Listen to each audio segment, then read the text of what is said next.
Halo Sobat Investor, Assalamualaikum, selamat datang di channel Invest Saham. Oke guys, jadi pada video kali ini kita akan membahas bagaimana caranya melakukan dividen investing, dapat dividen tanpa terkena dividen trap. Apa saja sih yang perlu diperhatikan? Nah, kita akan bahas pada video kali ini. Tapi sebelumnya, disclaimer on ya, video ini bukan ajakan jual beli saham, ini adalah analisa dan juga opini pribadi, bukan financial advice. So, silahkan simak sampai akhir, karena nanti kita pun akan mengupdate ya beberapa saham yang akan bagi dividen, dan juga salah satunya ini sangat menarik karena memiliki margin of safety di angka 50%-an. Oke guys, kita akan mulai ya guys ya. Syarat pertama teman-teman, kalau misalkan tidak ingin terkena yang namanya dividen trap ya, adalah dividennya itu berarti kecil gitu guys ya. Karena saham-saham yang membagikan dividen kecil itu jarang sekali terkena dividen trap. Tapi tentunya ini bukan opsi yang akan kita ambil ya, karena kita ingin menginginkan bahwa investasi yang kita lakukan ya dengan metode dividen investing itu mendapatkan dividen yang cukup tinggi. Nah, di sini kita sudah ada beberapa saham ya yang sudah update akan bagi dividen, tapi ternyata dividen yieldnya itu kecil. Ya, yang pertama adalah saham TOWR guys. Saham TOWR itu akan membagikan dividen Rp18,1 per lembar saham ya, dengan dividen finalnya untuk yieldnya itu di angka 2,5%-an. Lalu ada ASA, Adi Sarana Armada, ini juga akan membagikan dividen sebesar Rp20 per lembar saham ya, setara dengan 71% dividen payout ratio, tapi dividen yieldnya juga kecil, hanya 3,3%-an saja. Lalu ada TSPC ya, salah satu saham yang sering diakumulasi oleh pemiliknya atau oleh pengendalinya, ini juga akan bagi dividen Rp75 per lembar saham gitu guys ya. Untuk tanggal kumdate-nya juga sudah update, nanti teman-teman tinggal dilihat saja ya untuk update-annya. Dividen payout ratio-nya 47%-an ya kalau misalkan digabungkan dengan interim, tapi untuk dividen final ini yieldnya hanya 3,8% saja gitu guys ya. Nah, jadi kemungkinan ini adalah saham-saham yang tidak akan terkena dividen trap karena memang dividennya juga kecil gitu guys ya. Tapi ya tentunya kita menginginkan ya ketika melakukan dividen investing itu kita pengen dividennya itu besar. Jadi kita melihat ya memang saham-saham yang bagi dividen besar itu pastinya akan terkena dividen trap. Tapi di tahun 2024 ini stigma tersebut mulai terpatahkan gitu guys ya. Adanya dividen trap ini mulai terpatahkan oleh fundamental dari saham itu sendiri. Nah, maka dari itu nanti kita akan simulasikan di beberapa saham. Kita akan bahas dulu, kita akan update dulu salah satu saham yang cukup menarik ya untuk dividen investing, dan kemungkinan ini juga akan bisa bangkit lagi nih dari ex-date dividennya. Yang kita akan bahas adalah saham LSIP guys. Ya, LSIP PP London Sumatera Indonesia Tbk ini adalah perusahaan di sektor CPO ya guys ya. Di mana LSIP ini merupakan perusahaan yang under value ya, dari sahamnya under value dan juga cukup sehat nih. Ya, ditutup di level 800 per lembar saham. LSIP juga masuk ke dalam indeks syariah. Kita akan langsung saja melihat fundamentalnya ya. Secara PE ratio di angka 5 kali dengan PBV 0,47 kali, yang berarti ya PE ratio-nya juga sangat menarik dan PBV-nya juga sangat murah. Nah, memang di tahun 2023 ya, tutup buku 2023, laba bersihnya secara full year ini mengalami koreksi ya, mengalami penurunan dari 1 triliunan menjadi 762 miliaran. Nah, tentu saja ini akan berakibat dan juga berefek terhadap dividen yang akan teman-teman terima jika investasi di saham LSIP. Ketika labanya turun, pasti IPS-nya juga turun. Dan ketika IPS-nya turun, meskipun membagikan dengan DPR yang sama gitu guys ya dengan tahun sebelumnya, maka penerimaan dividen itu juga akan semakin rendah dibandingkan tahun sebelumnya. Tapi ya guys, ini ada tapinya nih. Ternyata di kuartal 1 2024 kinerja dari LSIP ini ada peningkatan guys dari sisi laba bersih ya.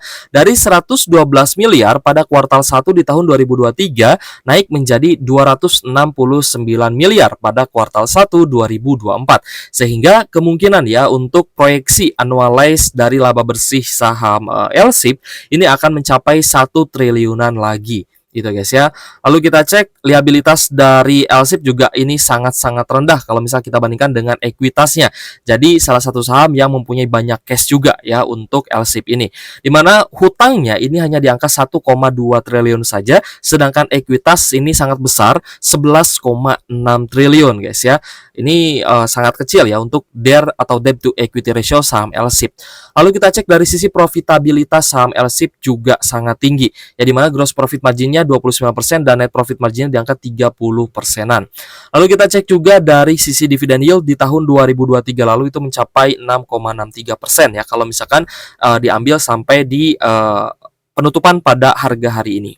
Lalu kita cek dari sisi return on equity juga cukup menarik ya di angka 7,91%. Nah, jadi secara fundamental sebenarnya LSIP ini adalah saham yang sangat bagus ya untuk investasi.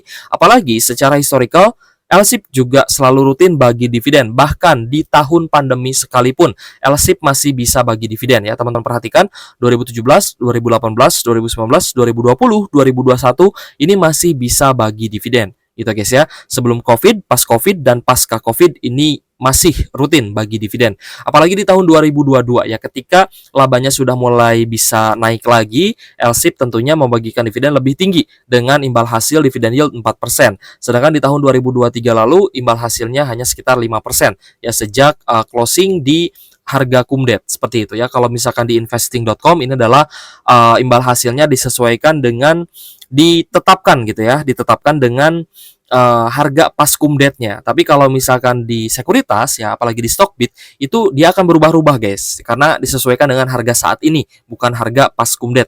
Jadi lebih akurat sebenarnya teman-teman kalau misalkan melihat historis itu di investing.com ya untuk imbal hasil dividen yield seperti itu. Nah, kita akan mulai simulasikan ya di beberapa saham yang kemungkinan ini tidak akan terjadi dividen trap ya.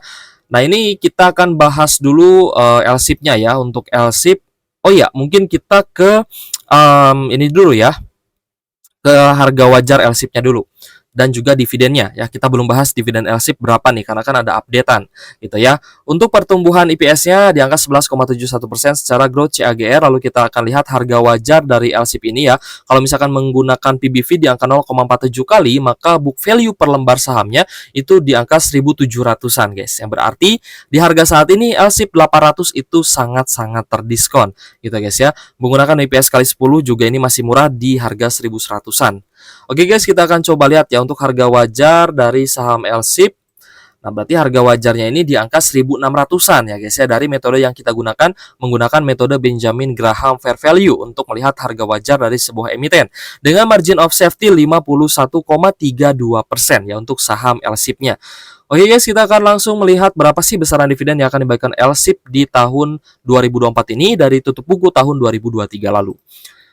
Kalau misal kita lihat ya guys ya, IPS-nya pun ada penurunan. Memang tadi ya kita sempat lihat di mana laba bersih pada tahun 2023 itu juga terkoreksi atau turun. Ya kalau misalkan di tahun sebelumnya, tahun 2022 IPS-nya 152, nah maka di tahun 2023 itu IPS-nya turun menjadi 112 per lembar saham. Jadi dengan DPR yang sama, di sini kita sudah bisa melihat ya adanya perbedaan ya dibandingkan dividen yield di tahun sebelumnya dengan dividen yield di tahun ini. Untuk dividen yield tahun ini di kisaran 5% saja. Tapi ini pun sudah bagus ya. Kalau misalkan kita bandingkan tadi dengan TOWR, dengan ASA gitu guys ya. Bahkan dengan TSPC sekalipun ya, dividen yield 5% dari LSIP ini jauh lebih tinggi dibandingkan dari TOWR, ASA dan juga TSPC seperti itu. Jadi lumayan lah ya untuk dividen yield 5% ini terbilang kategorinya itu lumayan gitu ya. It's okay lah gitu ya untuk dividen yield 5%. Sedangkan di tahun sebelumnya itu bisa membagikan dividen yield dengan imbal hasil 7% jika menggunakan harga di level saat ini. Ya, teman-teman juga harus tahu bahwa harga LSIP di harga saat ini itu juga sedang turun gitu guys ya. Nah, jadi untuk harga wajarnya teman-teman sudah bisa lihat ya untuk LSIP ini di harga 1.600-an. Ini menurut metode Benjamin Graham Fair Value. Kalau misalkan menurut book value per share-nya ini di harga 1.700-an gitu guys ya secara PBV-nya. Oke guys, kita akan coba simulasikan ya guys ya di beberapa saham. Nah, jadi apakah LSIP ini akan terkena dividen trap ya? Kalau misalkan turun 5%-an, kemungkinan langsung bisa rebound lagi. Ya kenapa? Karena dividen yield 5% itu sebenarnya cukup rendah juga gitu ya. Lumayan tapi cukup rendah juga ya. Kalau misalkan turun pun dari harga 800 ya, mungkin teman-teman tinggal kurangi aja dengan dividennya. Tapi kalau misal kita mengukur gitu guys ya dengan menggunakan tools, maka dia akan turun sampai di supportnya di 760 dan kemungkinan juga bisa bangkit lagi karena saya melihat memang hari ini ya retail itu sudah pada jualan, sudah pada exit gitu guys ya. Mungkin teman-teman yang RUPS Hunter atau Dividend Hunter atau kemarin yang mungkin bottom fishing di saham LSIP ini juga sudah mulai take profit ya di saham LSIP dan tidak berminat untuk ambil dividennya. Tapi untuk teman-teman yang mungkin masih floating loss di saham LSIP ya, masih bisa untuk hold dan juga ambil dividennya gitu ya. Nanti teman-teman tinggal DCA aja. Pas dia turun, ya saham LSIP-nya turun, teman-teman tinggal dollar cost averaging, cicil beli, dan ketika nanti harga sahamnya naik lagi, bisa bangkit lagi ya, misalkan ke PBV 1 saja gitu guys ya, maka LSIP bisa naik sampai di atas level 1000 gitu ya. Berbeda dengan teman-teman yang melakukan swing trade ya, yang hari ini mungkin ada jualan, yaitu sudah cuan sekitar 6-7% ya di saham LSIP. Yang teman-teman yang melakukan buy on weakness ya di saham LSIP, kemungkinan sudah cuan sekitar 6-7%-an, dan itu juga nggak masalah, sesuaikan dengan style investasinya masing-masing. Kembali lagi kita bahas dividend trap.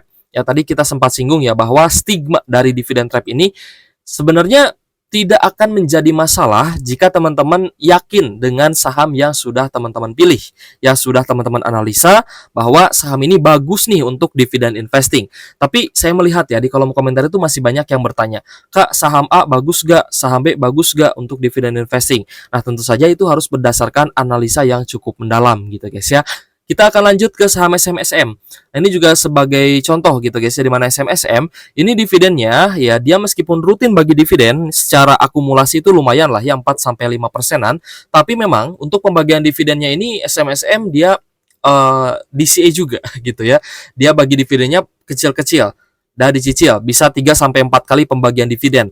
Jadi untuk SMSM pun, kalau bisa kita perhatikan guys ya, di area sini sebelum ex-date dividen, dia memang ada open gap down, tapi bisa langsung naik lagi gitu ya, karena jarang sekali yang minat dengan saham-saham yang membagikan dividen kecil. Tapi teman-teman perhatikan, ketika dia rebound gitu ya, saham bagusnya ini rebound, maka ya kenaikan harganya ini akan lebih tinggi dibandingkan dengan dividen yang teman-teman terima. Jadi dividennya bisa dapat, capital gain-nya pun bisa dapat kalau misalkan sahamnya bagus, meskipun ya dividen yield-nya kecil gitu guys ya. Jadi sampai sini paham ya. Nah, lalu ada juga ya salah satu contoh saham yang bisa bangkit lagi dari dividen trap-nya. Ya, teman-teman lihat IPCC, dividen yield-nya lumayan ya kemarin ya, di harga 700-an, ini dividen yield-nya mencapai 8,8 sampai 8,7%-an tergantung dengan harga yang teman-teman punya gitu ya. Dividennya 62 per lembar saham, dividen yield-nya lumayan tinggi. Nah, di sini ada dividen trap nih ya. Dividen trap itu dia ada gap down biasanya, ditandai dengan adanya gap down. Lalu dia sideways di bawah. Tapi karena sahamnya ini adalah saham bagus, rutin bagi dividen, maka harga sahamnya per hari ini bisa naik lagi guys ya. Hari ini high-nya di 710 nih. Jadi teman-teman yang punya di average 700 ya, mungkin kalau misalkan mau exit hari ini itu bisa banget gitu ya. Jadi teman-teman dapat dividen yield 8%, beberapa hari kemudian bisa exit. Atau mungkin teman-teman mau lanjut invest lagi gitu guys ya. Nah, kita akan bahas juga syarat kedua. Teman-teman kalau misalkan tidak mau terkena dividen trap, berarti syarat keduanya itu harus buy on weakness, harus beli di harga bawahnya. Ketika sebuah saham harganya tertekan, teman-teman harus berani beli. Dan ini sebenarnya jarang sekali dilakukan oleh investor pemula. Ya, investor pemula itu melihat saham turun, itu mereka mengira bahwa oh ini sahamnya jelek nih, sahamnya turun gitu ya. Itu pun terjadi ya terhadap saya dulu gitu ya, waktu saya baru gitu ya investasi di saham, saya pun melihat bahwa saham yang naik itu bagus, saham yang turun itu jelek berarti gitu guys. Tapi kan tidak selamanya seperti itu, tidak selalu seperti itu. Nah, jadi ketika sudah bisa menganalisa sebuah saham, maka di sini saya tekankan ke teman-teman nih, apalagi yang pemula, harus berani buy on weakness, beli saham bagus di harga murah. IPCC harga termurahnya ya kita lihat sampai di area low 600 ya. Di sini 600. Ketika teman-teman melihat IPCC turun ke 600, apa yang teman-teman rasakan? Apakah takut? Apakah melihat ini sebuah kesempatan atau tidak? Gitu guys ya. Karena kalau misal teman-teman berani buy on weakness, ketika dia bagi dividen ya guys ya, IPCC ini hanya turun sampai di 650-an guys. Tidak sampai di average-nya teman-teman kalau buy on weakness seperti itu guys ya. Jadi syarat pertama tadi ya, kalau misal tidak mau terkena dividen trap adalah invest di saham yang dividennya kecil. Lalu kalau misalkan teman-teman mau cari dividen yang besar, berarti syarat kedua ini harus buy on weakness gitu ya. Harus beli di harga yang rendah. Sengaja saya nggak tulis ya, biar teman-teman nyimak sampai akhir. Oke guys, kita akan simulasikan juga di saham Adaro ya. Kita kasih contoh lah ya. Saham Adaro juga saham yang bagus untuk dividen investing gitu ya. Terbukti di tahun 2024 ini sebenarnya unexpected, tidak kita duga sebelumnya bahwa Adaro ya ketika dia turun di ex-date dividend ini malah bisa hijau gitu ya. Candlenya bisa hijau dan bisa bangkit lagi di next day-nya. Sampai bahkan sampai naik lagi ke 2.900.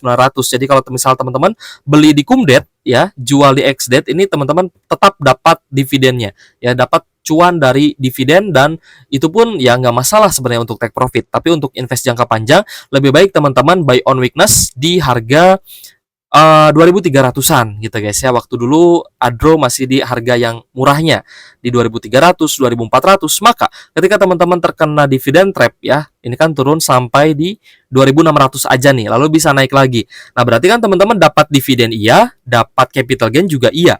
Jadi tidak mustahil ya kita dapat dividen dan juga capital gain. Oke guys, contoh selanjutnya itu terjadi juga di saham games ya.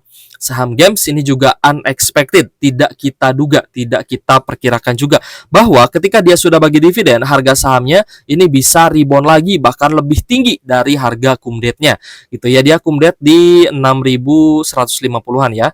Sorry, 6.175 gitu ya. Lalu dia ada dividend trap ya, dia ada gap down.